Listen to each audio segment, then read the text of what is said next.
Now some words about 29ers, because during this event it's a presentation of our new Big 9, the 29-inch bikes, which will be available for test ride for you as well tomorrow on a cross-country track. The background information, if you have the direct compare in between the traditional 26-inch wheels and the 29ers, is of course the wheel diameter difference. Actually, you see when you use the same tire dimensions that it ends up in a diameter difference of roughly 60 millimeter, where the wheels are bigger and finally offer several advantages, which I will show on the next slides. On the other hand, what's very important for the performance beside the wheels, that is, if you take a look to the bottom bracket. If you compare the 26-inch bike and the 29er, both of them have exactly the same ground clearance, the distance from the floor to the bottom bracket, which is at Merida 305 millimeters. On the other hand, the ground line, which is the connecting line in between front and rear axle at the basement, and you take a look to the red rectangular area here, it's quite different. It's much smaller at the 26-inch bike than at the 29, which has a bigger BB drop.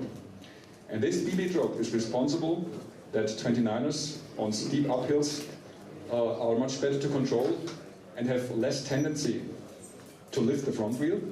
And on the other hand, it's as well the reason why on very steep descents, a 29er don't offer the feeling that the rider will fly over the handlebar, because if you try to turn the bike over the ground line, this lever here is much larger than on a 26-inch bike. And finally, that's the main reason why on steep descents and as well steep uphills, the 29er performs better. We tried to lower the front of our 29ers as much as possible. It's still the direct compare in between an 18-inch 09 and the 19-inch Big 9, which are the equivalent sizes, having the same horizontal top tube length.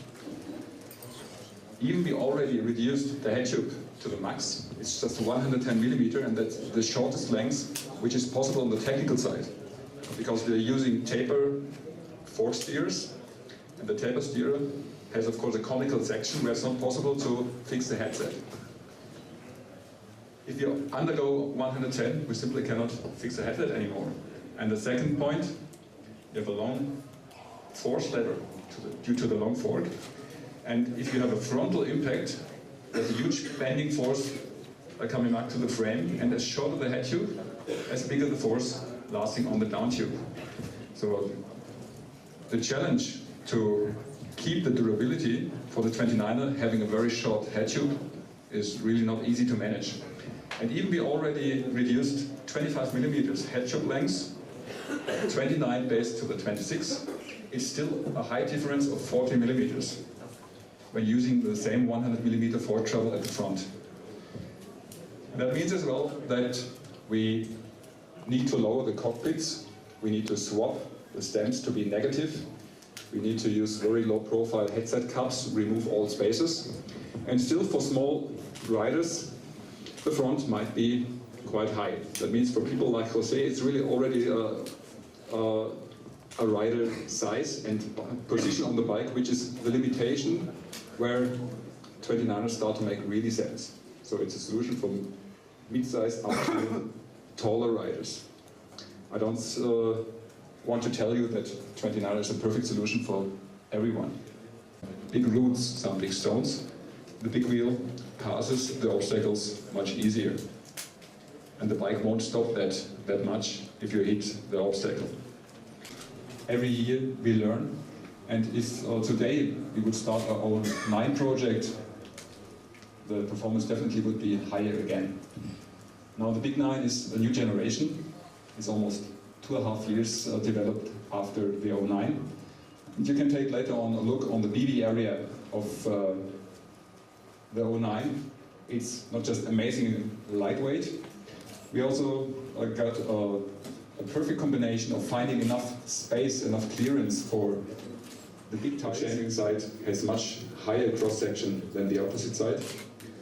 And 29 makes it not very easy for the engineers to combine all the space demands.